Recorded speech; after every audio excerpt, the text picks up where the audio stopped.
ரொம்ப ஈஸியாக டேஸ்டியாக காரசாரமாக ஒரு மீன் குழம்பு அரை மணி நேரத்தில் வச்சிடலாம். சென்னாவரம் மீன் எடுத்திருக்கேன் இன்றைக்கி. நீங்கள் எந்த மீன் வேணுனாலும் இந்த டைப்பில் ட்ரை பண்ணலாம்.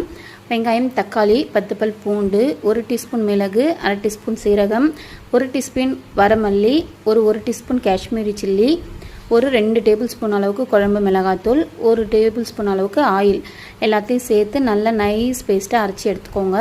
இந்த பக்கம் சட்டியில் எண்ணெய் சேர்த்து கடுகு, வெந்தயம், வெங்காய வடகம் இருந்தால் சேர்த்துக்கோங்க. இன்றைக்கி இல்லை, நான் சேர்க்கலை. 2 பச்சை மிளகாய், 20 போல் சின்ன வெங்காயத்தை கட் பண்ணியிருக்கேன்.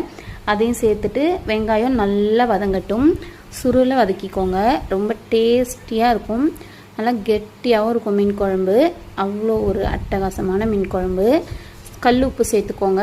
இப்போது தக்காளி சேர்த்துருக்கேன். நம்ம அரைக்கவும் சேர்த்துருக்கிறதுனால கொஞ்சம் கம்மியாக சேர்த்துக்கோங்க. புளி சேர்ப்போம், ஸோ ரொம்ப புளிப்பாகிடாமல் அதுக்கு தகுந்த மாதிரி காரம் சேர்த்துக்கணும். இப்போது ஒரு அரை டீஸ்பூன் அளவுக்கு மஞ்சள்தூள் சேர்த்து நல்லா எண்ணெய் பிரிஞ்சு வந்ததும் நம்ம அரைச்ச விழுதையும் சேர்த்து கொஞ்சமாக மிக்ஸி ஜாரில் தண்ணி ஊற்றி அலசி ஊற்றிக்கலாம். இப்போது நல்லா வதக்கியாச்சு, எண்ணெய் பிரிஞ்சு வந்துருச்சு. இப்போது புளிக்கரைசலும் சேர்த்துட்டோம். பெரிய லெமன் சைஸ் அளவுக்கு புளிக்கரைசல் சேர்த்துருக்கேன். இந்த மாதிரி நல்லா கொதி வந்ததுக்கப்புறமா எண்ணெய் பிரிஞ்சு அங்கங்கே மேலே தெரியும், அப்போது மீனை சேர்த்துக்கோங்க. இன்றைக்கி நான் சென்னாவரம் மீன் சேர்க்குறேன். 2 கிழங்கா மீன். நீங்கள் கலப்பு மீன், கவலை மீன் எது வேணாலும் செய்யலாம். 10 நிமிஷம் கொதிக்க வச்சு அடுப்பை ஆஃப் பண்ணோன்னா சூப்பரான மீன் குழம்பு